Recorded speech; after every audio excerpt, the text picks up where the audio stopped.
This is the Radar Engineers Model 243 RFI Locator. It is a versatile instrument that for detecting and locating power line faults and other interference sources that can affect communications equipment and other equipment.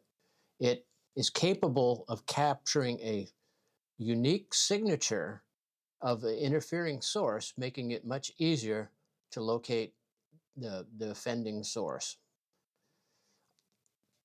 This is the on-off power switch. I'll turn it on right here. When the instrument powers up, it will show the last frequency setting and settings that when it was powered down. I have a connector on here connected to a whip antenna, like you would use if you're using this in a vehicle to try to find a source. I have here a sparking source to try to simulate something like a power line arc. It's a high voltage transformer with a little spark gap in here. So when I turn this on, you'll see the characteristic of an arc on the display. Normally when you're looking at something like this, you'll set the gain. This is the gain switch, or sync switch. You use the sync to stabilize the display, otherwise it may be running. So you can stabilize it and put it in a position where you get a good display. This is the gain.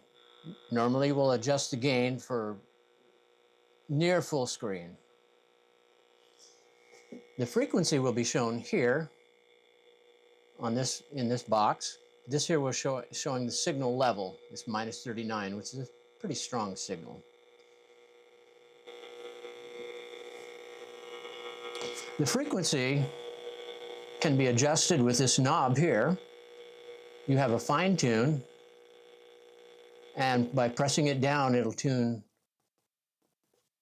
much faster. You also have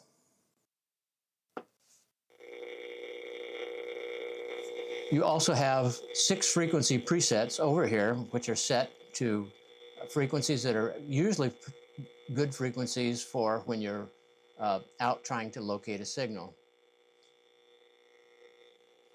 I'll show you how to set those in a little bit. Something I want to show you about an arc type signal .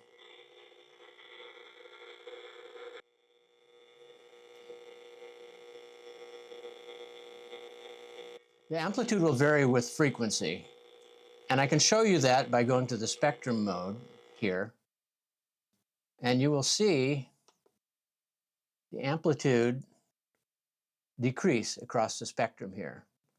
You have to be closer to the source of the noise to be able to see it at a higher frequency. So often when you're searching for interference, you will use a highest frequency you can, and that way you have to be closer to the source. It helps you localize on the source. I will show you more about the spectrum later. Most of the time you won't have much need to use the spectrum mode. Here is the preamp button. Normally it's with the preamp is on for smaller signals, but for really strong signals you can turn the preamp off.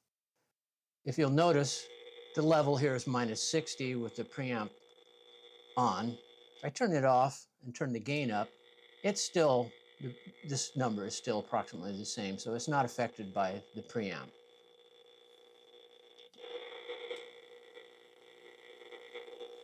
This is the bandpass.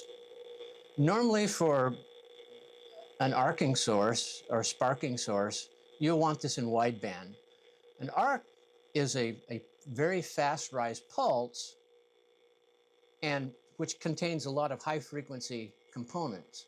So if you limit the bandpass, it will greatly reduce the amplitude of the signal. I'll show you here. It's just minus 60 there now, and it's dropped down to minus 80 there. So normally you'll just leave that in the wideband.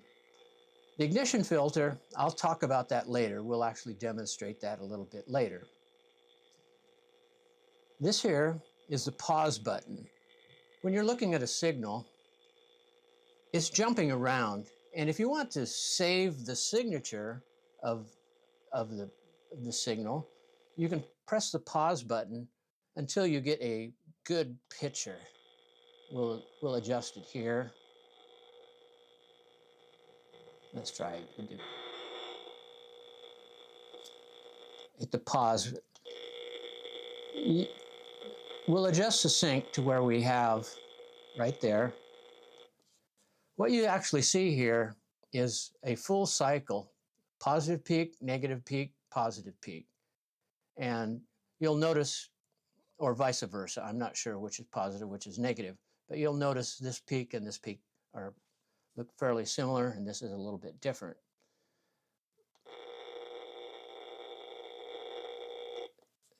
This is, like I said, if you want to save a signal, this is a good way to find a signal that is stable and representative. The number of impulses within that portion of the cycle is very characteristic of that specific source. And by saving that, most of the time they will not be as filled in as this. There'll be more like a dozen spikes across there instead of so many. And then you can save that. And we'll talk about saving in just a little bit.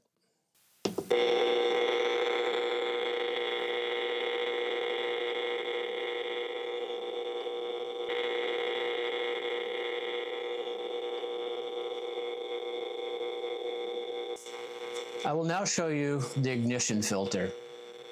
What I'm going to do is turn this source off, and over here to the left, I have a spark plug tester, and it is for testing sparks, but it will simulate the sound of an ignition source, like your automobile. I will turn that spark plug source on.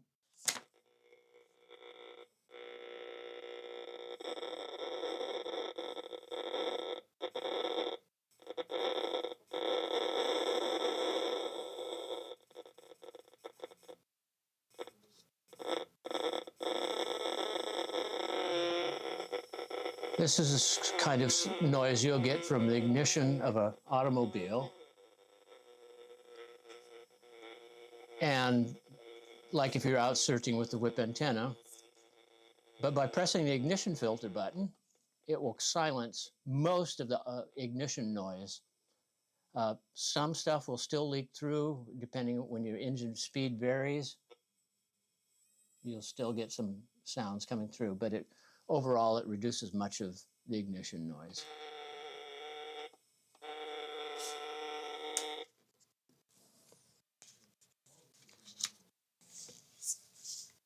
Next, I'm going to talk. I mentioned the pause button. To pause we'll turn this source back on. The pause button here. We also have a backlight control here, which you can use to change the intensity of the background depending on whether you're working in the light or in the dark. You can increase the brightness or reduce the darkness light right there. We'll put it back here. Next, we'll talk about, let's turn this down. We'll talk about the menu button here. I'll press the menu button. This has two modes. The receive mode, which you'll use most of the time, and it also has a spectrum mode, which I showed you briefly. Under the receive mode, down here, there's a settings button. The settings button here at the top is auto off or disabled. This instrument normally we'll run with the 60 minutes position. That way, if you leave the instrument on, it will run for 60 minutes and shut itself off. All you have to do is turn the switch off and back on, and it'll be back live. If you don't want that to happen, you just hit disable. The instrument battery, when fully charged, will run about 5 hours. So if you look here, at this right here, it'll show the battery percentage. Right now we're at 96%, which means that we have about 5 hours of running, about 20% per hour. Back to settings. The next setting, see, it's reading minus 39 dBm. A lot of people don't like to use dBm unless you're really an RF type person. Under the settings, you can change that to microvolts. And then we look back here, and it's saying it's 2.5 millivolts. So that's a fairly strong signal. We'll go back to dBm. The next button is 5-volt probe power. Now, we have a loopstick antenna for low frequency use, and it has a preamp in it that uses 5 volts. So over here on the BNC connector, there's 5 volts from 0 to 5 megahertz to power the AM loopstick probe. Most of the time, you can just leave that on because it won't affect other antennas. But if for some reason you want it off, you can press that button and turn it off. This button here is a set date time. This is very important because when you save files, the file name will be the date and time that you save that file. And then in the application, you can change the name to anything you want as long as you leave the extension. But you change the time. There's a next button. So you can go to each field and then use the knob to change it. So today's June 13th. Now it's set here at West Coast time where these instruments are built. If you're different time zone, you can change the time zone here.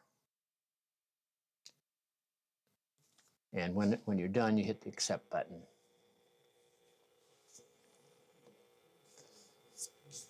We'll go back to the menu. A factory setting down here, this will reset the presets to the factory, presets at the factory, and the spectrum analyzer mode to the factory preset, etc. Most of the time you won't need to change that.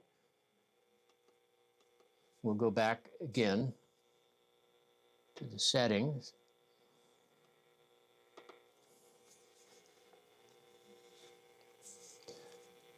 Here we have the spec.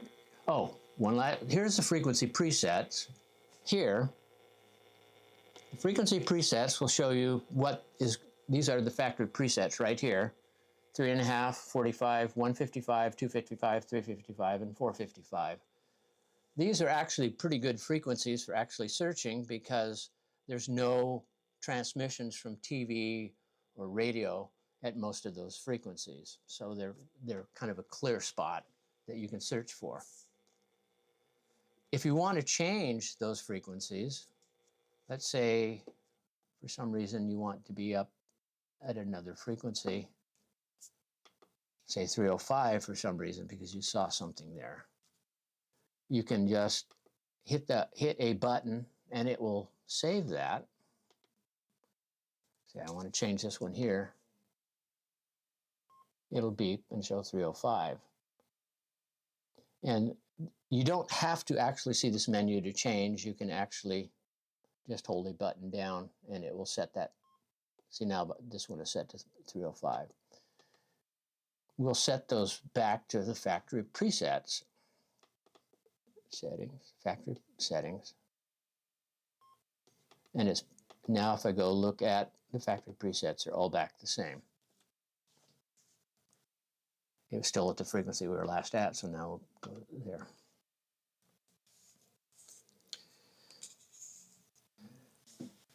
Now, something very important is the storage function. This is what really helps you to be able to hone in on a specific source. We'll go back and we'll look at this here. This is our sparking source. Hit pause, and that's a good representation of what the signal looks like. Like I said, you normally want this signal to be near full screen, but not above top screen. And then you can hit the Save Trace button right there, and then a menu will come up showing 5 different places where you can save that specific trace. There's a couple in here. If you look closely, there's 2 traces in here, and they're showing the date and the time that they were saved. We'll save this one here in the 4th position right there. Now it's displayed on the top of the screen. Let's go back to a live trace. And see, now you have a signature of what is called, say you had a ham radio operator complaining about noise. You connect this up to his antenna and find out what you believe is interfering with his radio, his receiver. And you restore that trace, then you can go out and look for this trace, find a signal that matches this when you're out driving around.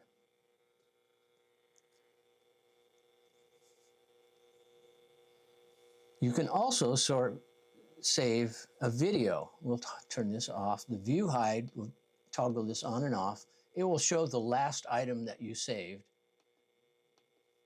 even if I go to, and notice the save trace. It will show the frequency and the power level at the signal that you saved. We'll turn that off. Now we want to save a video.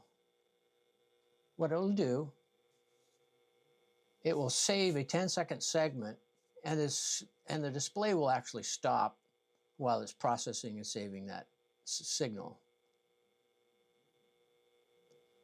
And we're full up here, but we'll just overwrite something. Let's put it, say, right here.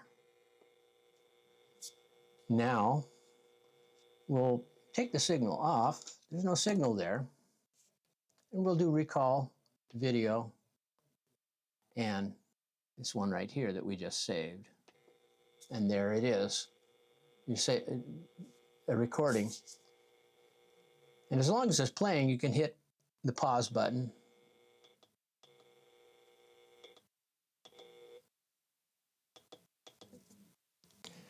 Okay, now we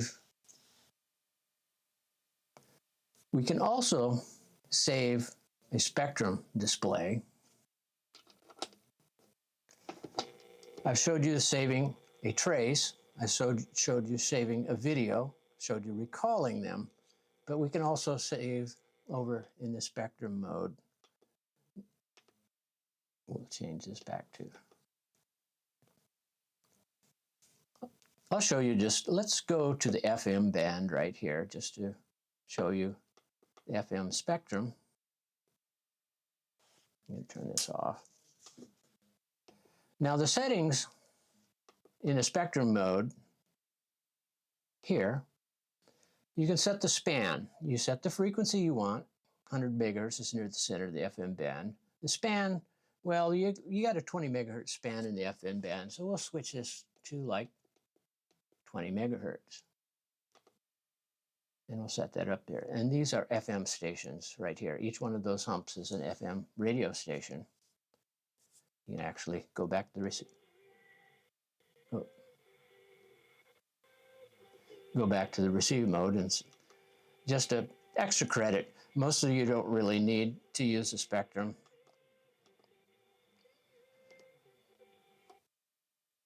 We'll go back to, here we go.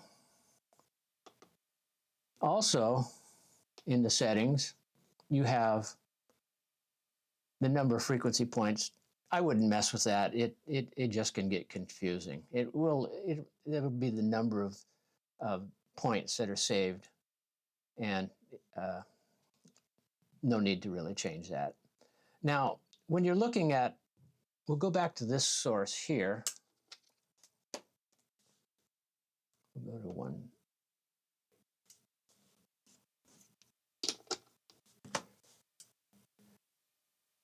Since I'm showing the spectrum here, you can see this jumping up and down, and if you look at the level number here, it's jumping around too. What you can actually do in this spectrum mode is change the dwell time. So what it's actually doing here is saving a lot more samples per each position across the screen, and you can see that it sort of averages it out. So you actually can get a better reading of signal level. This is extra credit here. You don't really need to use the spectrum mode, but I kind of like that because I've worked with a lot of spectrum analyzers.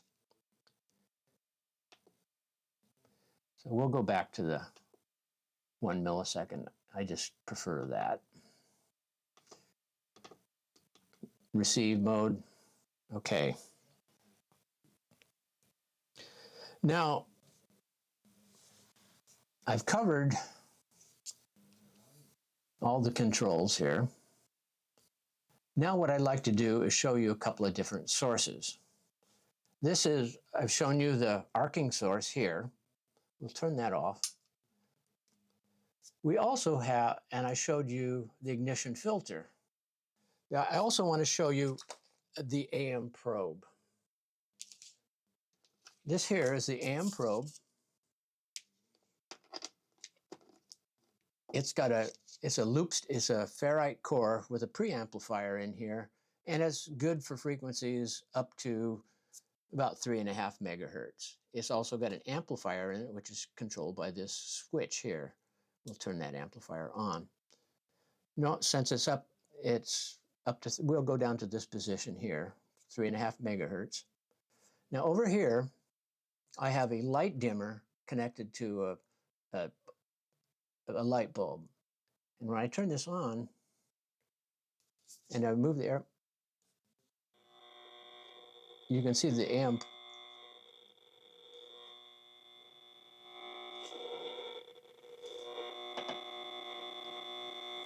You can see the noise that a light dimmer will cause.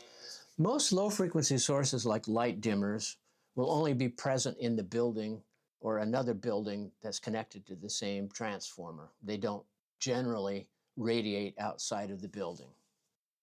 But if someone's having problems inside their house, this is a good way to do that.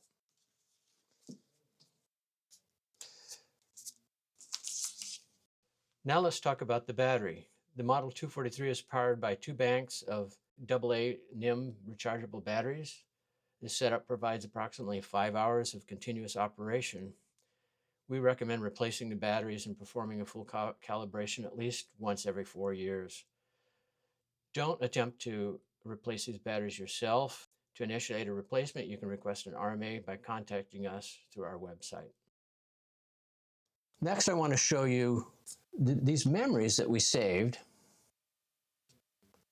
can be exported onto a thumb drive so that you can actually put them onto your computer and save them. And we'll show you how to view that on the application in a little bit. The thumb drive can be inserted in the side here. Then you press the export memory button, and you'll see that it will see the progress of it storing those files. We have a lot of files on here, so it'll take a minute or two to store those.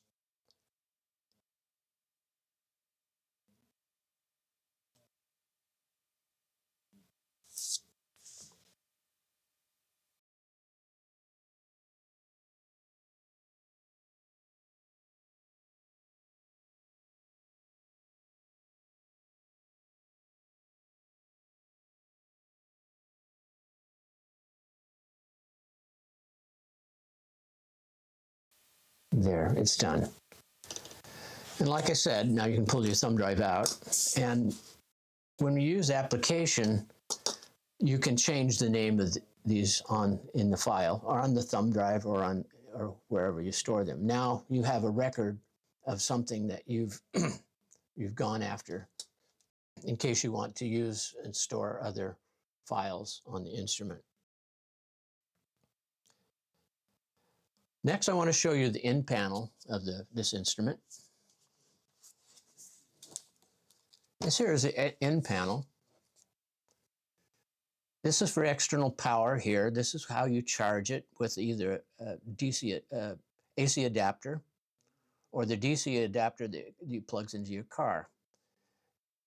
It's important that you have at least 13.5. It says 12 to 16 volts, but it really takes about 13.5 volts to make sure the batteries are completely charged.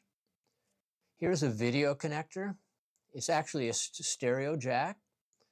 And on the ring of the stereo jack is video, and on the tip is audio. Here, this is just audio on this jack. This is the USB jack here that you stick your thumb drive in to download.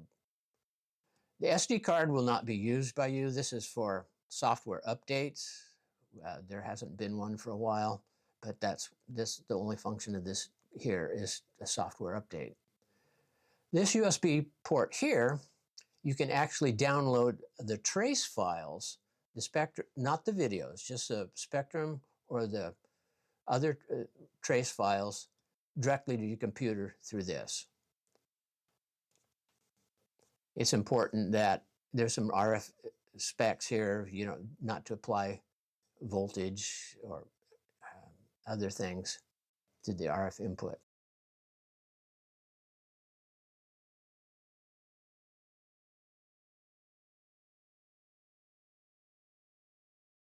Next time, we will show you how to download the files that we loaded onto this thumb drive onto your computer. That way you can save them, rename them, or review them at any later time.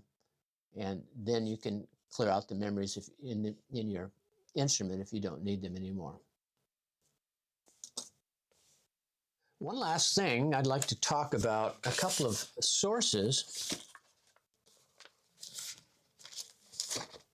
Actually, in the manual that comes with the instrument, the 243 locator manual, there's some information in here about actually chasing noise and other sources of noise. It shows here like a power pole and some of the things that will often cause interference, such as insulators or hardware. It's amazing that a lot of times it's the hardware that causes noise because the voltage on the line will induce voltage into the hardware, and then if there's corroded, it can arc and actually cause noise.